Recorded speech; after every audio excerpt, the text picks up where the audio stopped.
Bonjour à tous et bienvenue dans cette nouvelle vidéo consacrée au dernier supplément que j'ai reçu un jour après Réclame Me, Selena, qui est le dernier à ce jour supplément sorti en janvier dernier, donc ça commence à remonter. Donc vous voyez qu'on a quand même un délai entre la sortie en PDF et la sortie physique qui est, allez, quoi, 9 mois à peu près, un peu moins, on va être sympa, on va dire 6 mois.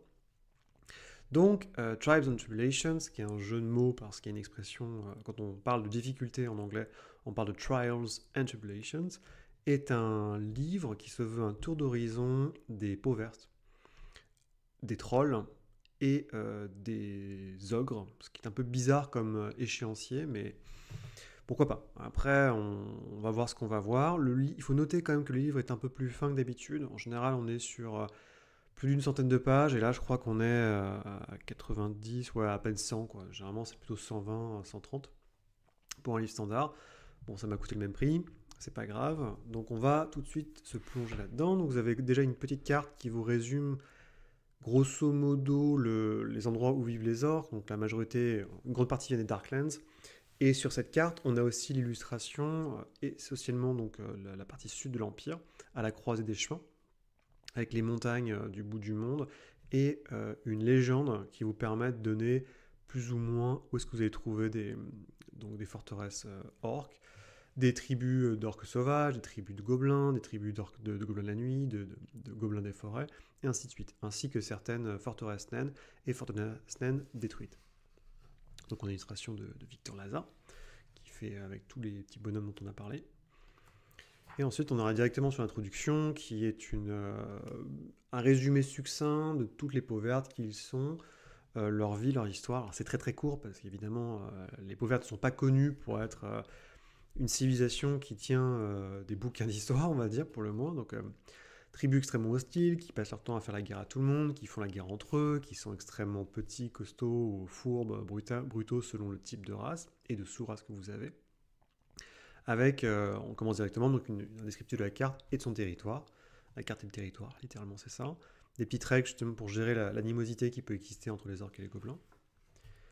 Ensuite, donc description des gobelins avec des profils qui vont bien. Donc si vous cherchez un peu des stats pour améliorer vos monstres, on a déjà, dès le premier chapitre, tout est dedans en fait au niveau des statistiques.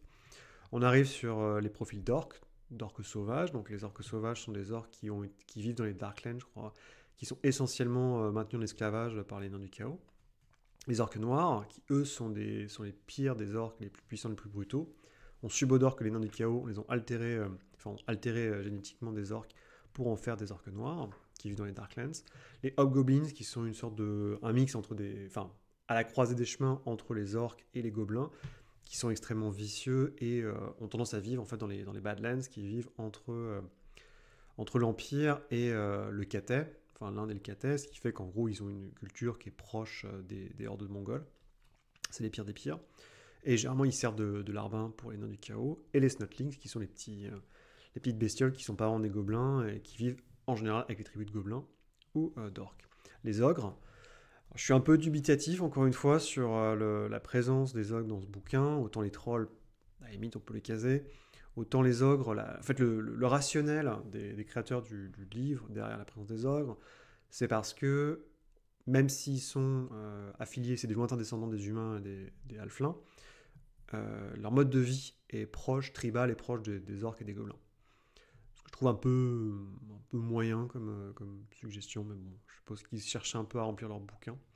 C'est un peu dommage, j'aurais préféré peut-être d'autres choses, je sais pas, des éléments sur les peaux vertes qui vivent au bout du monde, j'en sais rien. Bref, passons. Et les trolls, donc les profils de trolls. Sachant et après on a des tempêtes supplémentaires pour renforcer et rendre plus costauds les types de peaux vertes que vous avez. Donc c'est essentiellement, voilà, donc un peu de tout. Donc là, j'ai pas l'impression. Enfin, je crois que c'est un peu agnostique, c'est pas par rapport à la race, mais vous avez voilà des chefs, des warlords, des shaman lords. Parce que la magie, on y reviendra. Et ensuite, vous avez la totale avec tous les noms possibles d'orques et de gobelins, ainsi que les montures qu'ils ont. Ça va des araignées géantes aux squig géants ou aux cochons de guerre. On commence par un chapitre qui me met mal à l'aise, parce que je déteste les araignées, et surtout qui met mal à l'aise aussi parce qu'en fait, il s'agit d'un PDF qui était sorti à l'époque, comme PDF dont j'ai parlé durant l'épisode sur Reichland Miscelana, à savoir donc un PDF qui décrit une tribu de gobelins de la forêt. Donc c'était vachement bien quand c'est sorti. Mais en fait, ils ont un peu fait les roublards en intégrant ce chapitre dans ce bouquin. Donc le PDF étant déjà sorti, mais par contre, le profil qui est utilisé pour ce PDF sert en fait de modèle pour tous les chapitres qu'on va voir dans ce bouquin. Je m'explique. Chacun des chapitres qui sont présents dans ce livre, à part l'introduction et le chapitre sur la magie, vont décrire en détail un exemple des créatures, enfin des profils de races et de sous-races qu'on a parlé. Donc il y aura un chapitre sur les trolls, il y aura un chapitre sur les gobelins avec un exemple de tribu de gobelins, il y aura un chapitre sur les hoggoblins avec un exemple de tribu de gobelins, et ainsi de suite. Et c'est toujours le même profil. Donc en gros, vous avez une introduction sur qui ils sont, donc la tribu du Cluster Eyes. Je pense que c'est la tribu d'un millier de dieux, on pourrait traduire ça en français. Leur disposition, c'est-à-dire qu'est-ce qu'ils ont comme armée concrètement. Est-ce qu'ils ont une sorte d'uniforme? Donc on est vraiment dans le Daily Warhammer avec les couleurs selon les armées, le design sur leur bouclier qui représente un peu leur emblème, et leur cri de guerre s'ils en ont un. On a encore une fois les Adventure Hooks, donc c'est les potentielles aventures que vous pouvez un peu créer comme ça en incluant la Cluster Eye Tribe.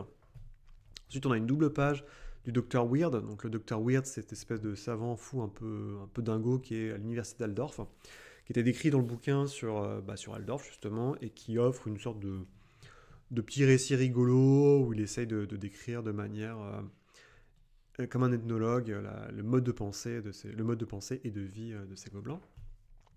Ensuite, on va vous donner un peu comment ils vivent, leur tactique pour se battre, qu'est-ce qu'ils font quand ils sont au repos, et on vous donne 3 différents types de rencontres qui incluent généralement des forces armées. Donc en gros, c'est vous allez rencontrer cette tribu par ordre de difficulté. Donc on a une rencontre facile, une rencontre moyenne et une rencontre difficile.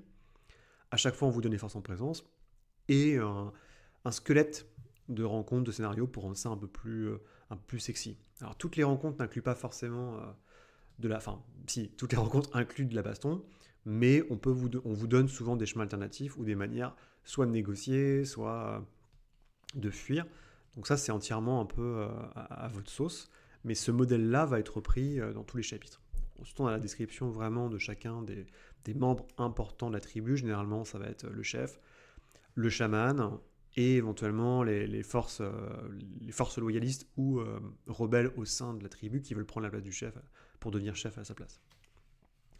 J'ai pas énormément de choses à dire. Encore une fois, je suis pas un grand expert, si ce n'est que ils montent des araignées et ils ont tous des venoms extrêmement puissants à utiliser. Les gobelins du nez cassé, donc les Broken Nose Goblins, eux, c'est des gobelins classiques. Et vous noterez qu'il n'y a pas les gobelins de nuit, parce que les gobelins de nuit ont déjà été abordés dans le 5e volume de la campagne impériale et dans son compagnon, puisqu'on rencontre le Mad Crow Clan, qui est des gobelins de nuit, et eux, ils sont complètement décrits. Et d'ailleurs, ça, je trouve ça un peu abusé, en fait. Ils auraient pu quand même intégrer, parce que c'est exactement dans le supplément, il y a un grand chapitre donc de l'Empire en ruine, le volume 5 de la campagne impériale, il y a un grand chapitre qui est un peu similaire avec la double page du professeur Weird, sur les gobelins de nuit. Et ils auraient pu l'intégrer, par exemple, je sais pas, gratuitement à la place des orques, des ogres, mais je suppose que ça aurait fait beaucoup gueuler. Donc, déjà qu'ils ont un peu essuyé une volée de bois vert avec le chapitre du PDF. Bref, passons. Donc là, en fait, ces gobelins, qu'est-ce qu'ils ont de particulier? Eux, ils ont réussi à rentrer dans un bastion nain, un Kara qui a été abandonné, et récupérer les armes qui sont là-bas, tout en kidnappant un nain pour l'utiliser en fait comme ingénieur sur leurs armes. Donc on a encore une fois là c'est vraiment des gobelins assez roublards, mécaniques, qui sont capables d'utiliser des espèces de grosses armes. Donc voilà, les illustrations sont plutôt pas dégueulasses. Et le fameux nain qui a été capturé, donc le pauvre petit gars qui est en fait un artilleriste, un responsable d'artillerie, et qui est obligé d'entretenir des machines qui vont être utilisées en fait contre son peuple. Donc ça c'est terrible. On a une espèce de micro-page sur les armes gobelins et orques, qu'on aurait peut-être dû mettre dans une annexe, ou je sais pas, dans l'introduction. C'est un peu bizarre qu'ils lisent ça comme ça. Ensuite, on a les Black Mountain Boys, qui sont un exemple typique de tribu, de mercenariat orc. Pas grand chose à dire, hein, c'est un peu toujours le même principe. Je vous laisserai lire, si vous avez l'occasion, ce PDF. Enfin, vous l'achetez, hein, simplement. Les illustrations sont un peu assez chouettes, et à tomber par terre. Alors, il n'y aura pas d'orques noirs, ils n'ont pas fait de descriptif pour les orques noirs, à part les caractéristiques.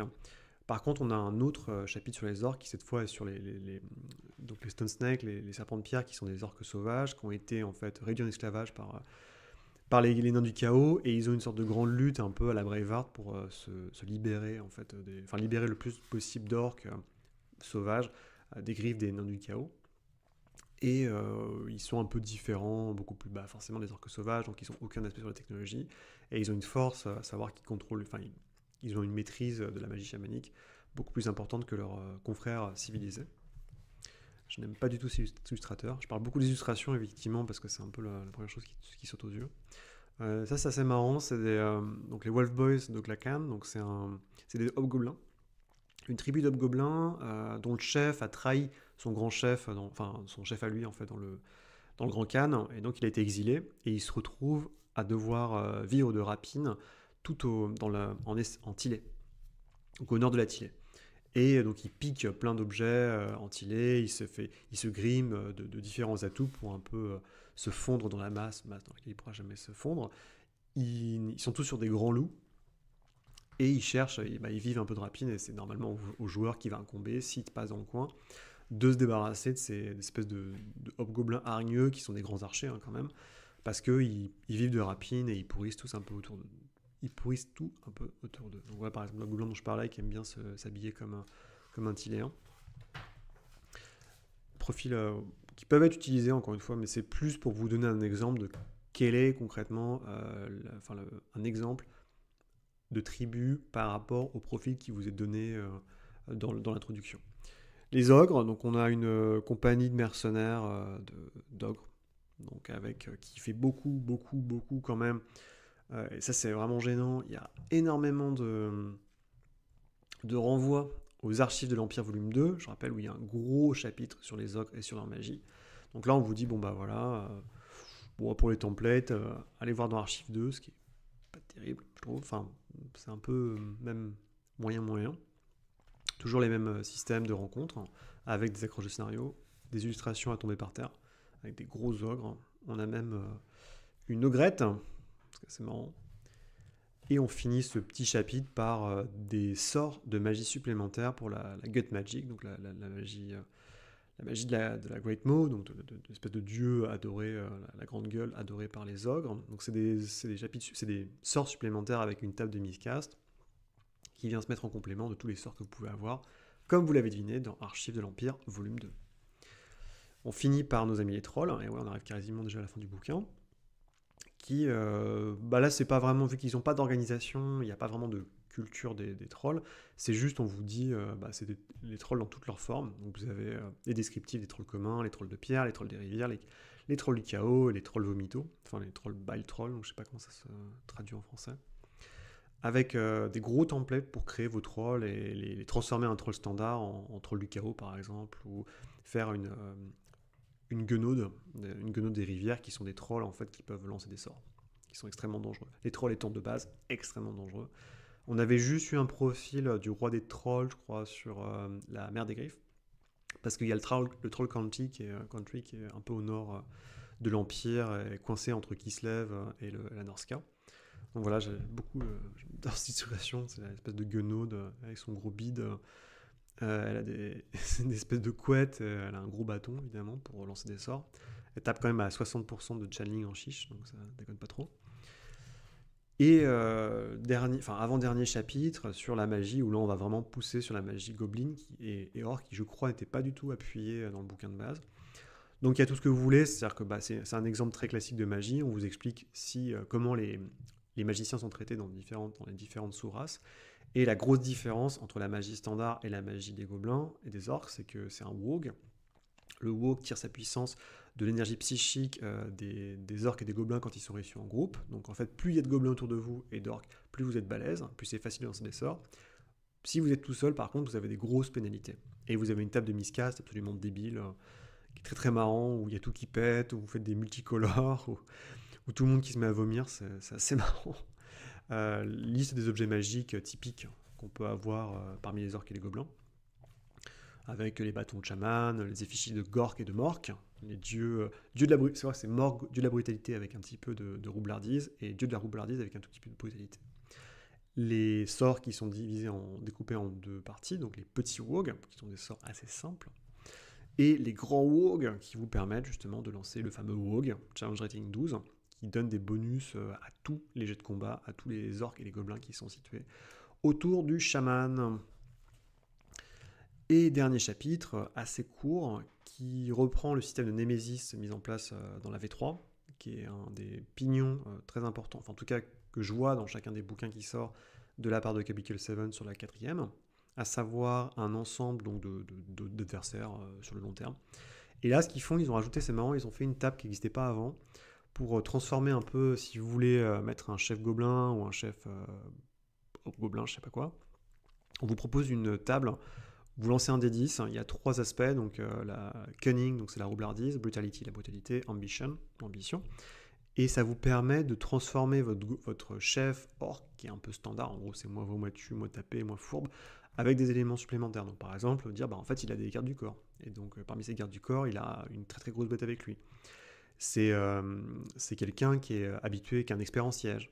Ou alors, ce qu'il a envie, c'est de laisser un héritage, donc montrer qu'il n'est pas juste là pour piller le maximum d'argent, mais qu'il prouve qu'il soit inscrit dans les paroles orales, enfin dans les légendes orales des orques. Donc c'est plutôt pas mal, ça change un petit peu ça permet un peu d'ajouter de la coloration à vos orques qui sont, on va pas se mentir, un peu toujours pareil. On a 3 exemples donc de Némésis. On a le chef d'un puissant clan de gobelins, qui a un gros squid avec lui. On a un chef orc typique, classique, voilà, avec ses ambitions, ce qu'il veut faire. Et le dernier, qui est sûrement le plus terrifiant, c'est ça. Un ogre, on a un troll du chaos, Hulking. Donc en plus, il est géant, il est chaotique, et en plus c'est un troll. Ouais, c'est quand même assez violent, clairement.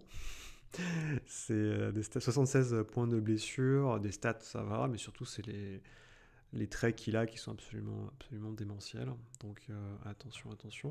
En plus, il a plusieurs bras pour vous cogner plusieurs fois. Heureusement pour vous, il traîne essentiellement dans les steppes de Kislev. Et voilà pour le livre qui nous fait 110 pages, qui vous permet... Alors, qu'est-ce que j'en ai pensé moi ? Il est vrai que jusqu'ici, c'était un peu le pitch de vente, c'est probablement le livre le plus complet sur les peaux vertes. Ça, on ne peut pas le retirer à Cubicle 7.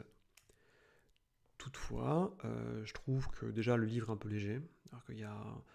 J'aurais aimé un chapitre générique, donc le chapitre d'introduction un peu plus long sur, je sais pas, avec plus de règles ou des éléments supplémentaires qui pourraient affecter à toutes les peaux vertes. La présence des ogres, je suis pas convaincu. Et le fait que ça soit un peu standardisé, en fait, c'est pas tellement... on vous ment pas quelque part sur ce qu'on vous y a dans le bouquin, c'est-à-dire que c'est pas tellement... C'est la subtilité. C'est que c'est pas tellement un livre qui va vous décrire sur les peaux vertes, mais c'est un livre qui vous donne des éléments avec une collection de tribus.